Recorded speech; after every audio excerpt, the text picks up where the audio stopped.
हम एक सांसद मुस्लिम सांसद को आतंकवादी कहते हैं, खालिस्तानी कहते हैं, कटवा कहते हैं, उनकी गिरफ्तारी नहीं हुई। साध्वी प्रज्ञा की गिरफ्तारी नहीं हुई।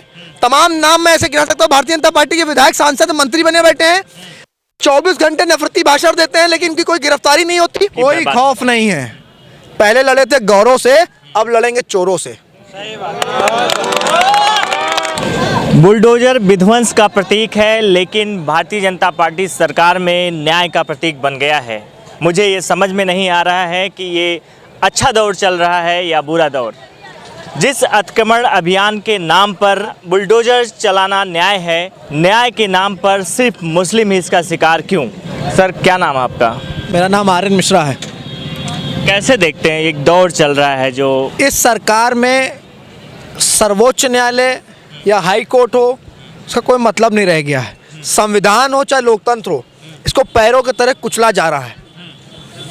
बुलडोजर चलाना एक तरह से सही भी है, लेकिन अन्याय के खिलाफ। पहले जांच पड़ताल करनी चाहिए किसी भी चीज़ में। ये नहीं कि जिसके मन चाहे बुलडोजर चला देंगे आप। ऐसे नफरती भाषण जिसकी आप बात कर रहे हैं, नफरती भाषण तो राजा सिंह जो तेलंगाना के विधायक है वो भी देते हैं, उनकी गिरफ्तारी नहीं हुई। संसद में रमेश बिगुड़ी बोले हम एक सांसद मुस्लिम सांसद को आतंकवादी कहते हैं, खालिस्तानी कहते हैं, कटवा कहते हैं, उनकी गिरफ्तारी नहीं हुई। साध्वी प्रज्ञा की गिरफ्तारी नहीं हुई। तमाम नाम मैं ऐसे गिना सकता हूँ। भारतीय जनता पार्टी के विधायक, सांसद, मंत्री बने बैठे हैं, 24 घंटे नफरती भाषण देते हैं, लेकिन उनकी कोई गिरफ्तारी नहीं होती। एक समुदाय को दबाने का प्रयास हो, क्योंकि चुनाव नजदीक है। ये चुनाव को पूरी तरह से राजनीतिकरण करना चाह रहे हैं धर्म के नाम पर। जैसे आपने देखा होगा, अभी कल हल्द्वानी का मैटर है, उसमें कहीं ना कहीं गरीब और जो मिडिल क्लास लोग हैं, जान उनकी ही जाती है ना। महाराष्ट्र में इनकी सरकार है। कल आपने देखा होगा महाराष्ट्र में एक नेताजी वीडियो पे लाइव, तो उनको गोली मार दी गई। उससे पहले थाने पे गोली चली महाराष्ट्र में, इनकी सरकार है। मणिपुर जल रहा है, भारतीय जनता पार्टी की सरकार है। उत्तराखंड भारतीय जनता पार्टी की है, और ऑर्डर है मुख्यमंत्री की तरफ से, जो दिखे गोली मार दो। ये सरकार है, ये लोकतंत्र है। यही ऑर्डर सेम हल्द्वानी में आपने सुना होगा, हल्द्वानी में भी यही ऑर्डर दिया गया है कि अगर कोई भी मुख्यमंत्री जी नहीं संभाल पा रहे, इस्तीफा देने का कार्य करें। ये क्यों कह रहे हैं कि शूट एट साइड, कि जो दिखे दोषी मार दो। भीमराव अम्बेडकर जी के संविधान में कानून का राज होना चाहिए। ये तानाशाही नहीं होनी चाहिए कि जिसको चाहोगे गोली मार दोगे, जिसको चाहोगे मुकदमा लिख दोगे। मुझे बताइए कि तीनों जगह इनकी सरकार है। हल्द्वानी उत्तराखंड में आता है, मणिपुर में मणिपुर जल रहा है, कितने महीनों से दिखाने वाला कोई नहीं, बोलने वाला कोई नहीं है। संसद में जो बोलेगा उसका निष्कासन, निलंबन होता है। महाराष्ट्र में इनकी सरकार है, थानों में गोलियां चल रही हैं, वीडियो पे नेताजी लाइव है, उस पर गोलियां मारी जा रही हैं। इससे कहीं ये एक संप्रदाय को खुश करने की कोशिश तो नहीं की जा रही कि 2024 का चुनाव? भारतीय जनता पार्टी मतलब देश में हिंदू मुसलमान को लड़ाने का प्रयास करती है। भारत पाकिस्तान, हिंदू मुसलमान और मंदिर मस्जिद के अलावा भारतीय जनता पार्टी के नेताओं के पास कोई अन्य मुद्दा नहीं बचा है। अब 10 साल इनको हो गए। 2014 में सरकार मोदी जी आए थे, 2024 आ गया है। 10 साल में 5 काम नहीं गिना पाएंगे जो इन्होंने किया हो। बातें बहुत बड़ी बड़ी करते हैं। इनके पे एक शायरी कहना चाहता हूँ। तुम्हारी फाइलों में गांव का मौसम गुलाबी है, तुम्हारी फाइलों में गांव का मौसम गुलाबी है, मगर ये आंकड़े झूठे हैं और दावे किताबी हैं, मगर ये आंकड़े झूठे हैं और दावे किताबी हैं। एक तरफ आप संविधान की बात करते हैं, न्याय की बात करते हैं, समता समानता की बात करते हैं, एक तरफ जेसीबी चलाने या बुलडोजर चलाने की बात करते हैं। वो क्या न्याय है?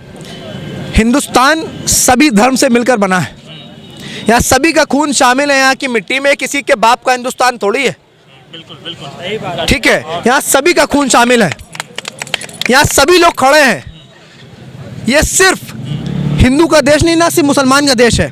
हिंदू मुसलमान, जैसे एक बगीचा होता है ना, उसमें तमाम तरह के फूल होते हैं। ये हमारा भारत एक फूल की तरह, एक बगीचे की तरह है, जो तमाम तरह के फूल, तमाम तरह की जाति, धर्म। लेकिन जब हमारे देश पे बात आती है तो हम सब धर्म जात के भूल के एक साथ खड़े होते हैं। आप मेरा खून निकालिए, मैं एक हिंदू हूँ, मेरा खून निकालिए, किसी मुसलमान भाई का खून निकालिए, आप बता नहीं पाएंगे उस खून में डिफरेंस क्या है। तो आप कैसे हिंदू मुसलमान को अलग कर रहे हैं? सिर्फ चुनाव के दम पर मुसलमान को हिंदू को अलग कर रहे हैं आप, कि हिंदू मुसलमान अगर अलग अलग हो जाएंगे तो हम चुनाव जीत जाएंगे। लेकिन नोटिस देने के एक दिन बाद ही मस्जिद गिराना क्या कितना सही है, कितना गलत? नहीं, गैर कानूनी है। देखिए, तानाशाही सरकार है, इसको, इसमें कोर्ट का कोई मतलब नहीं होता। कोर्ट पर ताला लग जाना चाहिए। ये बड़े शर्मिंदगी से मैं कह रहा हूँ।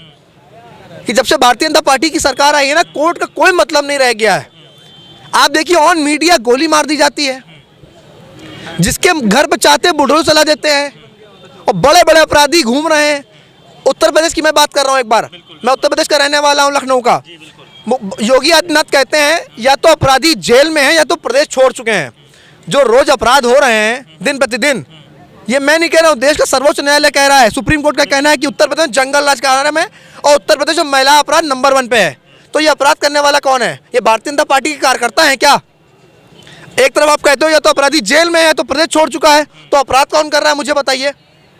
और बात रही भारतीय जनता पार्टी की, तो इनको अपना संकल्प तो उठा के देखना चाहिए कि जो वादे इन्होंने किए थे वो कहाँ है। एक युवा होने के नाते मैं मोदी जी से पूछना चाहता हूँ, 2 करोड़ रोजगार की बात आपने कही थी प्रति वर्ष, 10 साल से आपकी सरकार है, 20 करोड़ युवा, 20 करोड़ की नौकरी आप दे पाए? आप 2 नहीं गिना पाओगे। 15 लाख किसी खाते में आया कि नहीं आया, पूछ लीजिए। राम में की बात हो रही है, मतदान राम पे होना है। मैं भी नहीं, मैं भी एक हिंदू हूँ। राम मंदिर एक आस्था का विषय है, राजनीति का विषय नहीं है। और ये कहते हैं कि राम को लाए हैं, ये झूठे लोग हैं। अगर इतने शक्तिशाली है ना, तो बड़े विजय मेहुल चौकसी और नीरव मोदी को कौन लाएगा, ये पूछिए जरा इनसे। बिल्कुल बिल्कुल, ये बहुत बड़ा एक डर है या फिर ये सत्य है। लोग कहते हैं, मुस्लिमों के पक्ष में बोला जाता है कि आप मुस्लिम हो, बोलना नहीं वरना बुलडोजर चल जाएगा। तो कहीं ना कहीं खौफ तो है ना। तो भारतीय जनता पार्टी ने बनाया है ना चीज़ें। आप एक समुदाय को क्यों दबा रहे हो मुझे बताइए। आज़ादी के 70 साल हो गए, किसी सरकार ने ऐसा काम नहीं किया, इतनी तानाशाही नहीं करी है जिस प्रकार आप कर रहे हो। और ये कहते हैं कि हिंदू राष्ट्र बनाएंगे। मैं इनसे पूछना चाहता हूँ, हिंदू राष्ट्र बनने के बाद क्या बेरोजगारी कम हो जाएगी, कि महिला अपराध कम हो जाएगा, छात्रों को शिक्षा मिल जाएगी, बेहतर स्वास्थ्य सुविधा हो पाएंगी, रोडों का निर्माण हो पाएगा, एम्स बन जाएगा, मेडिकल कॉलेज बन जाएगा। जो युवा यहाँ खड़े हैं, हिंदू राष्ट्र बनने के बाद क्या इनको नौकरी मिल जाएगी? पूछिए, नहीं मिल पाएगी। लेकिन इन सब बात को लोग कहाँ समझ पा रहे हैं धरातल पर? आप नहीं समझ पा रहे क्योंकि आप हमें लगता है गोदी मीडिया के हो। आप नहीं समझ पा रहे हैं, लेकिन देश का युवा समझ रहा है, जाग चुका है। और युवा ही होता है सरकार को बदलने वाला कार्य करता है। आपको याद होगा जेपी का आंदोलन, युवा ही इस सरकार को बदलेगा।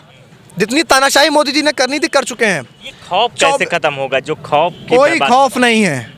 पहले लड़े थे गौरों से, अब लड़ेंगे चोरों से। अब अंग्रेज इस देश पर नहीं हुकूमत कर पाए तो ये क्या है, इनको भी भगाने का कार्य हम लोग करेंगे 24 में। मोदी झोला उठाएंगे, चल देंगे, लेकिन झोले में कितना पैसा लेकर जा रहे हैं ये इनको बताना पड़ेगा, कि देश की कितनी संपत्ति है इनके नाम है, ये इनको बताना पड़ेगा। कैसे लड़ोगे आप? इंडिया गठबंधन की बात जहाँ होती है वहाँ नीतीश कुमार और धीरे धीरे सारे नेता छोड़ रहे हैं। नीतीश कुमार का नाम ही पलटू राम है।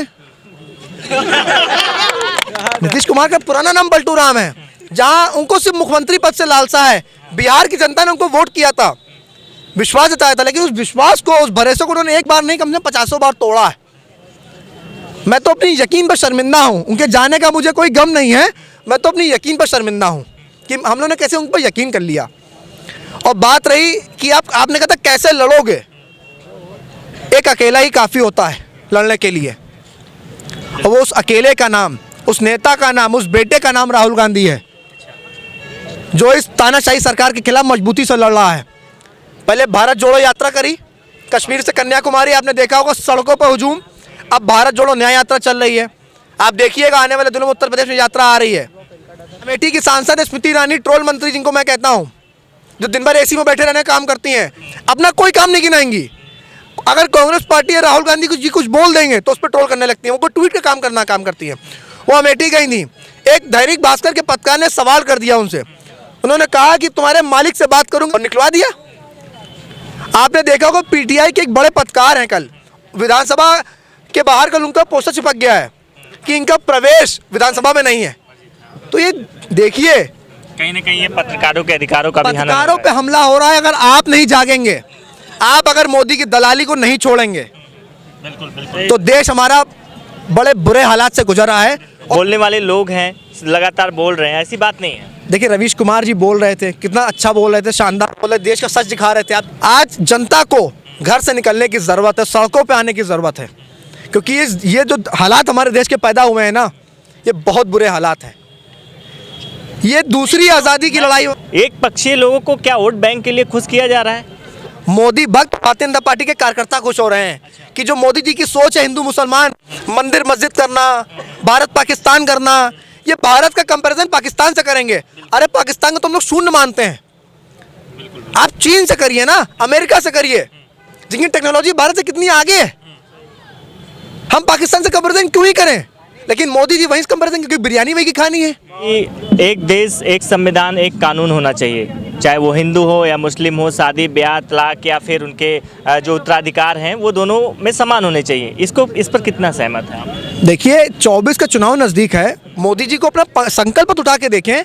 उत्तराखंड में जो उन्होंने वादे कहा था उसको उन्होंने पूरा किया है क्या? कि देश को सिर्फ गुमराह करने का प्रयास करेंगे।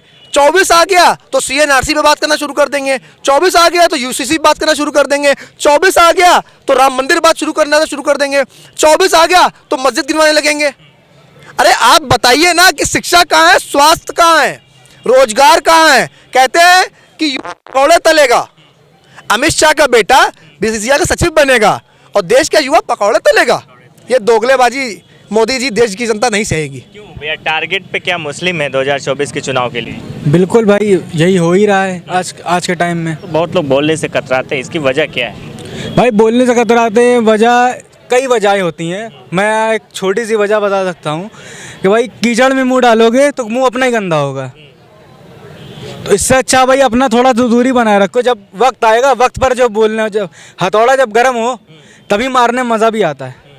तो ये अभी हथौड़ा गर्म करने का काम कर रहे हैं। किसी के धर्मस्थल को क्यों भाई गिराओगे, वो भी बगैर नोटिस के? नहीं, वहाँ नोटिस दिया गया है, वो बोल रहे हैं कि नजूल की ज़मीन है। नोटिस अगर दिया भी क्या तो वक्त दिया, वक्त तो देना चाहिए। पहली बात तो ये भाई, नोटिस देने का मकसद क्या है कि भाई आज तुम नोटिस दे रहे हो, अगले दिन तुम गिरा दोगे? भाई नोटिस देना ना देना बराबर है। ये एक नारा देश में चल चुका है, मोदी को भगाओ देश को बचाओ। बस भाजपा हटाओ देश बचाओ। 2024 के चुनाव में सफल होगा और भारतीय जनता पार्टी के लोग अगर द्वार पे आएंगे वोट मांगने तो इस बार देश की जनता डंडा लिए खड़ी दौड़ा के भगाएंगे। अच्छा, क्या इस बात को अगर कास्टिज्म पे बात कर लूँ तो क्या जनरल लॉबी जो है वो इस बात से सहमत है आपकी? देखिए जनता अब धर्म से ऊपर उठ के वोट करेगी। धर्म के नाम पर वोट नहीं होगा, राम के नाम पर वोट नहीं होगा, मंदिर मस्जिद के नाम पर वोट नहीं होगा, हिंदू मुसलमान के नाम पर वोट नहीं होगा। अब वोट शिक्षा, स्वास्थ्य, रोजगार पे वोट होगा और भारतीय जनता पार्टी इसमें फेल होती आ रही है। कोई काम गिना नहीं पाएंगे। 10 साल में 5 काम किसी मोदी भक्त से पूछिए चुप हो जाएंगे। सब संबित पात्रा बनने लगेंगे। पता किसी को कुछ नहीं है, बनने संबित पात्रा लगेंगे। ये 3-4 टॉपिक हटा दीजिए, कोई भी भारतीय जनता पार्टी का नेता या कार्यकर्ता डिबेट नहीं कर पाएगा। आपको नाराजगी क्यों है मोदी जी से? नाराजगी क्यों है मोदी जी से? मोदी जी राशन दे रहे हैं गरीबों को, आवास दे रहे हैं। आज़ादी के 70 साल बाद अगर देश की जनता 5 किलो राशन पर जिंदा है और वो कहती है कि बहुत बड़ी उपलब्धि है, तो वो जनता शर्मनाक है।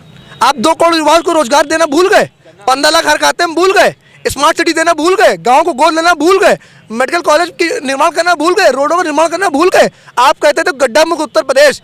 आप हजरतगंज चले जाइए, अगर पानी बरसात हो जाए तो वहाँ पानी भर जाता है। जहाँ मुख्यमंत्री दिन भर निकलते हैं तो कहते हैं गड्ढा मुक्त उत्तर प्रदेश। हर काम में मोदी जी और योगी जी के झूठ, जुमला और फरेबी है। सबसे बड़े फेंकू इस देश का कोई है तो नरेंद्र मोदी है। 2024 में बदलाव हो सकता है। परिवर्तन ही संकल्प है, कांग्रेस ही विकल्प है, बस समझ लीजिए। और देश का दूल्हा सच के तैयार हो गया है। दूल्हे का नाम राहुल गांधी है। मोदी जी का नया नाम मैंने कहा है, नरेंद्र जुमला मोदी। क्या करेंगे, ज़्यादा फांसी पे चढ़ा देंगे, लेकिन आने वाली नस्लें कम से कम ये तो नहीं कहेंगी कि जब उस समय अन्याय हो रहा था तब आप बोले नहीं थे, आप कायर थे। मजबूती से लड़े थे और लड़ेंगे। राहुल गांधी का सिपाही हूँ, डंके की चोट पे कहता हूँ। पहले लड़ा था गौरों से, अब लड़ेंगे चोरों से। सबका बुलडोजर का डर है, सबको डर है। क्या नाम फिर से बता? RN मिश्रा नाम है हमारा। यदि आप समाज की खबरों को निष्पक्षता के साथ देखना चाहते हैं, मेरी पड़ताल का साथ दीजिए और सब्सक्राइब भी करिए। देखते रहिए मेरी पड़ताल।